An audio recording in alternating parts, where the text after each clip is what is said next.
What prompted it was that there has been an exponential increase in influenza cases over about the past week or so. And this year's dominant variant that is circulating in our communities is not ideally matched to the influenza vaccine that many of us received.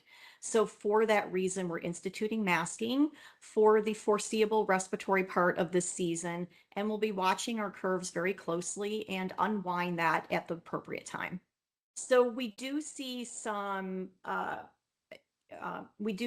items that are showing us that this is starting to have an exponential increase. The positivity rate of the influenza tests that we're doing are starting to increase.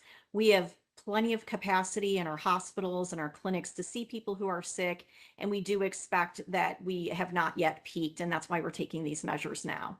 So the shot that we all got, myself included, should still provide protection. It's going to provide us protection from the most serious of outcomes, such as hospitalization and death from influenza.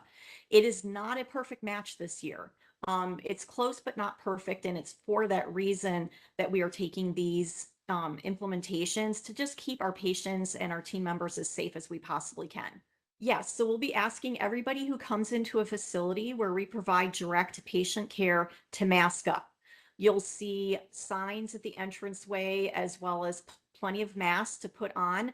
We're asking you to wear those. First, patients that are hospitalized, of course, they are going to be in their rooms where have doors mostly closed, and they will have their mask off during that time for their own comfort and well-being. So it is a step that we do not always need to take, and it's really just the conglomeration of a couple of factors. Number one, the predominant circulant variant not being an ideal match to the vaccine. Number two, the exponential increase in cases that we are seeing, and then just really wanting to make sure that we blunt the most serious part of the spike in the flu season for everybody's safety. It is going to protect people's health. So a couple facts that I would talk about with as it relates to masks, so that masks do work. So it's not just saliva, as you spoke to in your question, but as we breathe, there are just droplets that come out of our airways. That's part of being a human being.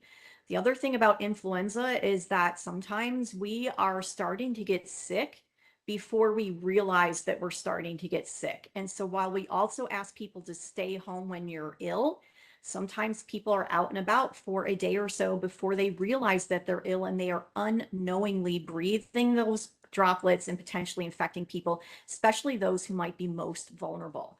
As we know, those over the age of 65, those that are immunocompromised or have a lot of other comorbid or other health conditions, as well as the very young, are more susceptible.